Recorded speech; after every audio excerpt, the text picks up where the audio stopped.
Hi, this is Catherine Schneider from the Fitchburg Historical Society. We are on site this afternoon at Lacy Garden, and we have Tom Lacy with us, who has provided the Lacy Garden for St. Vincent de Paul Society. And we also have Peg O'Donoghue, who will be talking about St. Vincent de Paul and their efforts in terms of providing food for those who need food to supplement their food budgets. So welcome, Tom and Peg. We're so happy to have you here this afternoon to talk to us about the Lacy Garden. First Thank thing, you. Tom, I'd like to talk to you about your family has been here for a long time in this area. And in fact, the Lacy Road that runs east and west through Fitchburg is named after your family. So would you fill us in on your family history here in the Fitchburg area? Correct. Myself and my 6 brothers and sisters are 5th generation Lacys here. The home farm is up on Lacy Road at Muchler. And my uncle worked the farm here until he was 90 years old. And that's kind of how the garden got started too, because my uncle knew some people from Queen of Peace Church, and they were going to try it for a couple of years to see how it worked out, and it ended up now is 25 years. So Special anniversary this year. So 5 generations of the Lacy family have been here in Fitchburg. That's Correct. just an outstanding time period of yes, being here. and now that we have 2 more generations that are coming up behind us here too. So So the Lacys continue in future generations.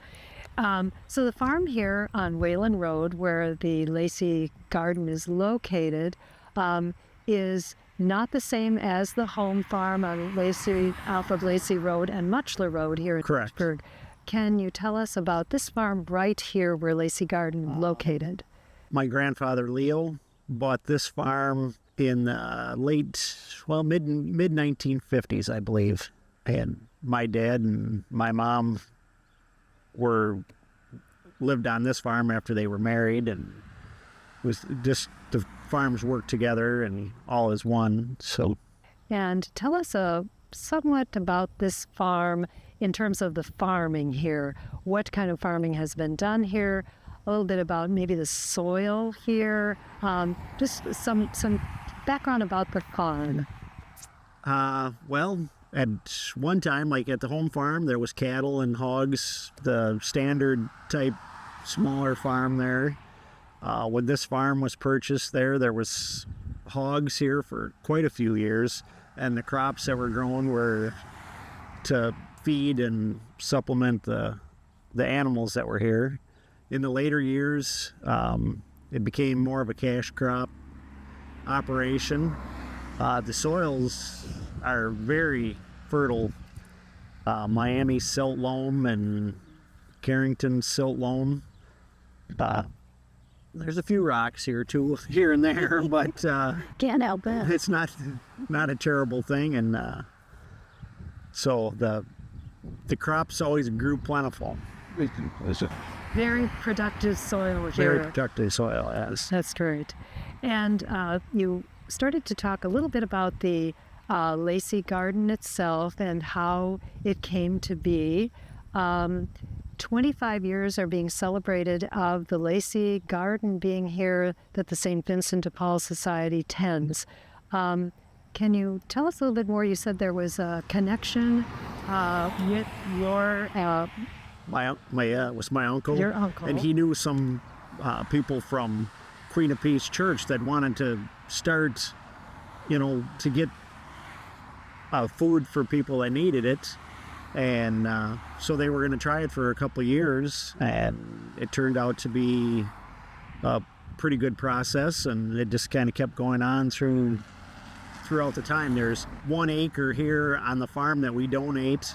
It's been in this exact acre for the 25 years then. So the people that have run the garden throughout the years have always been good about rotating the crops and taking good care of the soil. And so once again, the good soils produce good things, and the people that work it are doing good things. So good farm management has continued. Yes. Crop management. Yeah. Through the years.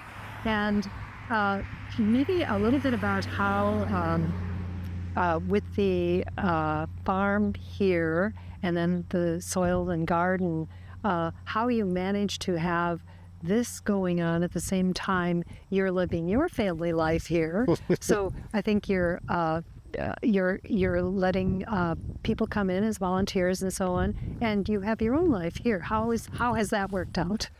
Pretty well so far. I mean, that the people that volunteer here at the garden know what they need to do, and they stick to their business. When they need help, we're here to help them. I do quite a bit of mechanical work for them, and to keep their operation going, because the volunteers have a wide variety of backgrounds, and some of them aren't mechanically. So that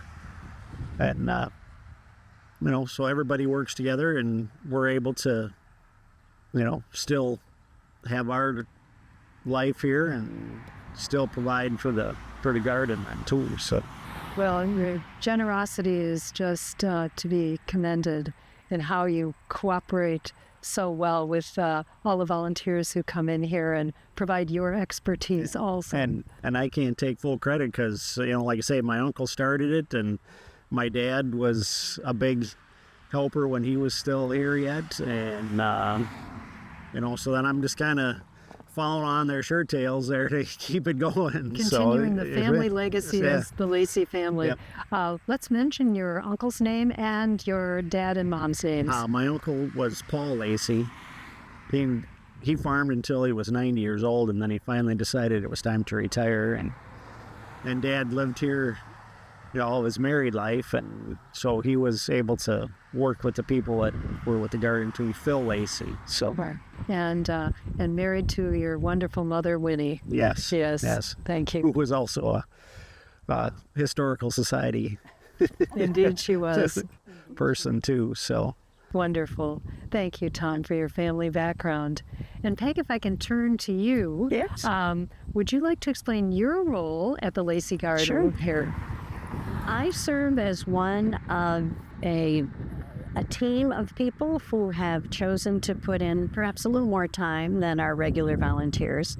And we try to lead the effort here. We try to make sure that we are staying within the guidelines that Tom and family have set out for us and for our volunteers. We really respect that this is a working farm, and this is two different residences.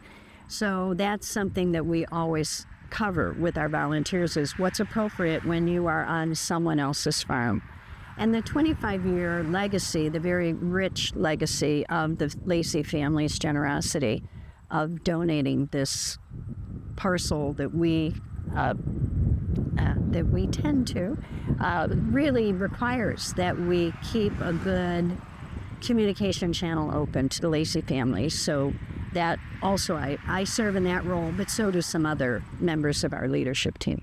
And how long have you been volunteering, Peg? Well, I got hooked on volunteering at the Lacy Garden. It's been 8 years, and it's been just a wonderful volunteer effort for me. I've enjoyed it very much. Wonderful. So I hear commitment from both of you.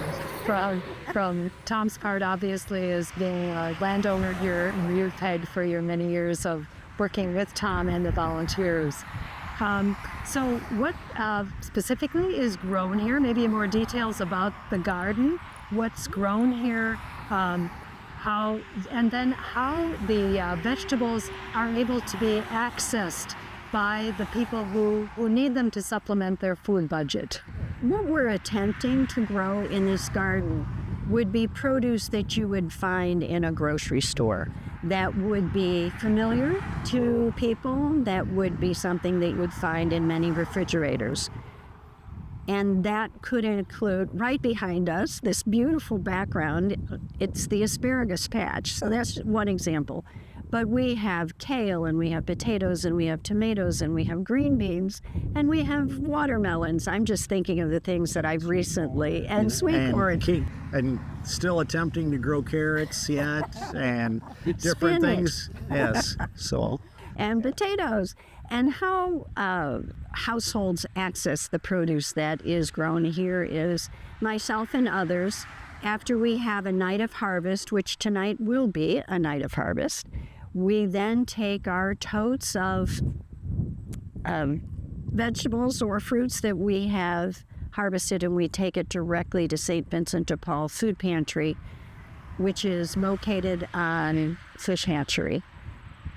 When St. Vincent de Paul opens up tomorrow morning, Friday morning, for example, the volunteers will see our totes from our garden, and that produce will be integrated into whatever produce they have on hand to put into the offerings for the households that come to the food pantry. And it is to supplement their what they're able to bring into their homes on a regular basis. It's not intended to meet all of their needs, but certainly provide them with the freshest produce that they can possibly get. If they have some canned goods that they receive, then they also have the fresh vegetables and stuff that makes for more healthy meals and stuff too. So Yeah, such nutrition to get from these fresh that grown vegetables that come right from the garden here, and local produce. I'm thinking just right up the road on where the food pantry is located for St. Vincent de Paul. So it's just so close by to the garden. So Catherine, I can guarantee that what we harvest tonight will be, because they are doing curbside delivery to households at the St. Vincent de Paul Food Pantry, I can guarantee that what we harvest tonight will be in cars tomorrow and getting into households tomorrow. So again, it's the freshest that it can possibly be, unless you're standing in the field and you're eating the green beans while you're... And we really discourage that. We don't let our volunteers eat the produce. Yeah. How can you resist sometime? It's so good. It's so good. The asparagus is my downfall. Well, can you give some statistics of how much food is produced here and how many people are able to access the produce that's here at Lacy Garden? I'll do my very best on those. In terms of poundage, I think the best figure that I could give you, Catherine, would be what we were able to harvest last year, so 2023 season, and that was 12,600 pounds of fruits and vegetables. I believe that we are on track to meet that goal because we certainly want to at least do what we did last year. But as you know, we've had more rain this year, and so the harvest is better, no surprise to that. So we certainly hope to be in that range, 12,600 pounds or more, and I think we'll be more. One example would be on Monday evening. So we had a work session with volunteers here on Monday. We harvested 150 pounds of fresh produce, and that was at the food pantry Monday night, and I'm confident being given out Tuesday morning. In terms of numbers of people who are receiving the produce, St. Vincent de Paul at this point in time continues to have record days for households coming through and looking for the supplementary food. So it could be within the last month. I know they've had a Thursday when they had 299 households for the supplementary food. And that's just one day. But they are seeing record number of people coming through and needing the supplementary food. So that motivates our work as well, to know that it's an important service and it is something that is directly benefiting people in the community. That's wonderful to hear, Peg. Thank you. So let's talk about the volunteers in the garden. Who are they? What are their ages? various jobs that they do in the garden. Can you give us some insight into those things with the volunteers? Well, I'm happy to say that we have volunteers of all ages. We have grandparents who bring their children, parents who have their children. So we have elementary age, this week we've had both middle schoolers and high schoolers that have been in the garden and volunteering. And then we have working people, whether that's because they are coming out with their corporate group. We have many corporate groups. I will put a plug in for Promega, which is in Fitchburg, and Promega sends out many employee groups to the garden. We probably have had 9 already and more to schedule yet this season. So Promega is an example of a corporation that sends out. And then we have, my history would be I retired and was looking for a way to continue to be of service, and the garden has certainly met my needs. So we have retired people, so it really, the age span and the experience span is quite large. We have many people who, as Tom mentioned, and he's right, we have varying degrees of experience. I'm a city girl that is lost in a farm field. But we do fortunately have many volunteers who maybe they grew up on a farm or they had access because of relatives' farms. And then we have people who are master gardeners. Gardeners, Yeah, yes. were you going to say? Yeah, we have Yep. master gardeners, which is a wonderful addition to the volunteer group. And then people who are just interested in gardening, and I would put myself in that category. Never in my life have I really had an opportunity to garden until now. Fine. So it sounds like all the skills and talents that have been needed have come forth and have been there with your volunteers in one way or another. And then one thing I'll have to do is pat Peg on the back here, because she is basically the volunteer coordinator. She's the one that's talking to all these different groups and getting everybody in line. And so there has been a steady pace of people out here. You know, it doesn't all come at one time, and then there's a lull in the everybody's, you know, it flows very nicely and stuff there. So That's great. A well-oiled machine, we might say. Well, we haven't mentioned someone, and I think we ought to. Two people I think we ought to mention, and great teachers. One is Emmett Schulte, who was probably the gentleman that was speaking to Paul. Yeah, that started. Lacy. Yeah, they got the whole thing started.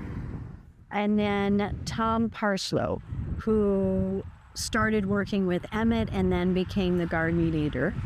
And then I was fortunate to work with Tom Parslow. And there really is a rich history of outreach to the community of, this is very visible to the community, what we're doing, and then we certainly benefit by having St. Vincent de Paul's support.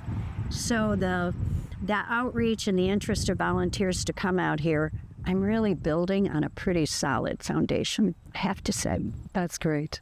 You stand on the shoulders of others, right? I do. Yeah.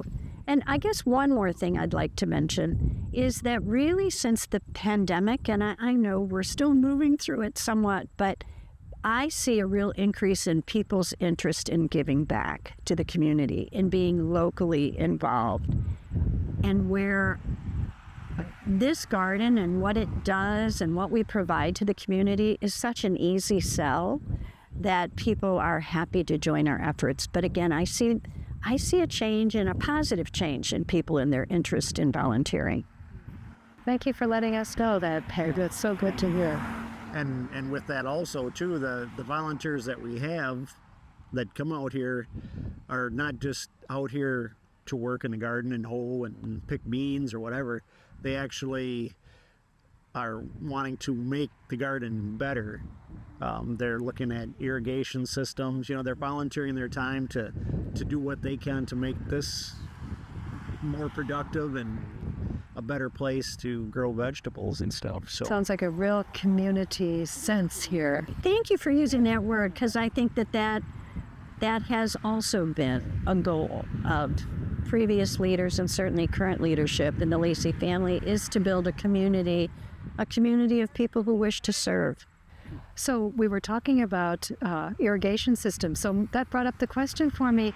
So what do you do with the variables in weather? We had the last 2 years or so, we had drought conditions. This year, lots and lots of rain. So conditions, as we know, we do not have control over the weather. So Yeah, that's. I'm going to let the farmer take that one first. It's kind of like just being a regular farmer. Then you just kind of got to roll with it. There, last year in the drought, we were able to get the Fitchburg Fire Department out to. We have two 250-gallon totes for water, and then so the volunteers spent a lot of time taking watering cans and going up and down the roads and keeping the young plants watered and keep that going. And this year, it's people think it's a little weedy, but with all the rain, you know, they're keeping the rows clean so you can still see where the plants are and stuff. And like I say, you just kind of have to roll with the way it goes there. So there's never a perfect situation, but sounds like you've been very adaptable with what is needed. Yes. Yeah. And a farm boy knows all this. Well, a farm, and our friend Tom Lacy, he counsels us relative to patience. Be patient. With plants, they grow. Be patient. It will rain someday. It will rain.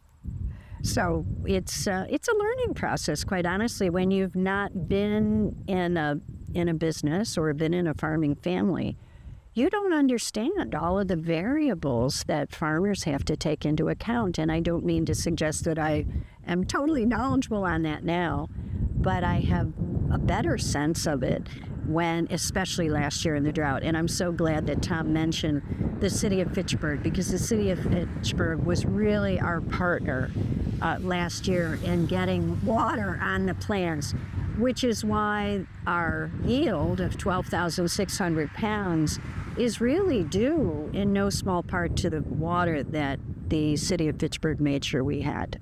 So I'm awfully glad to talk about that too. Wonderful. That's wonderful to hear. Again, community working together to make this happen. My final question for you is, from each one of you, if you'd comment on what gives you the most satisfaction about Lacy Garden, and then maybe what you'd like the public to understand about the garden. So I'll leave that to either one of you to answer. After you. Well, Catherine, you're going to get my elevator speech that I provide as part of an orientation when we have new people come to garden, or we have youth groups that come out. I like to talk about love and generosity. This garden happened because people love their community, and it's the Lacy family that love their community, and it's the volunteers, the leaders, and then the regular volunteers that came out. So that's the love part. The generosity, I guess, also goes back to 25 years of a farming family who could make money off of the crops that would be grown here. But instead of that, it's their generosity that helps to feed individuals in the community. So for me, and I hear it from others, that combination of love and generosity. I would like the public to know that this is one effort by St. Vincent de Paul to make sure they're meeting the needs of the community that they serve. That there are other services that they have, the food pantry, the charitable pharmacy, clothing and furniture vouchers, but they're also really supportive of what we do here and supporting getting fresh vegetables and fruit as possible into individuals' homes. So St. Vincent de Paul's connection. Thank you so much, Todd. And Todd. Yeah, and I get a lot of satisfaction when I see the middle schoolers, high schoolers come out and they understand that onions and beans and stuff don't come off a shelf. They are actually grown in. You got to get your fingers dirty to get that to happen, and they're surprised, but yet they're learning all the time, and so that's always good to know. That the people are learning, and when they come out to volunteer, it's like the generosity that are able to give back to the community and, help other people out. And, she mentioned the St. Vincent de Paul, but there's a kind of a bigger organization, the Madison Area Food Pantry Garden as a whole. There's several different locations that actually volunteer their spots to grow vegetables and produce and stuff, and we work with those other gardens also. When we need equipment here, we can borrow from there and borrow different expertise and different things. And so, once again, it's a big community and not just a small little garden. So, Oh, that's a perfect place to end, Tom. A small garden, but a big community. I think that's right. Thank you both so much. Oh, Catherine, thank you. Thank you. This is a wonderful opportunity. Yeah.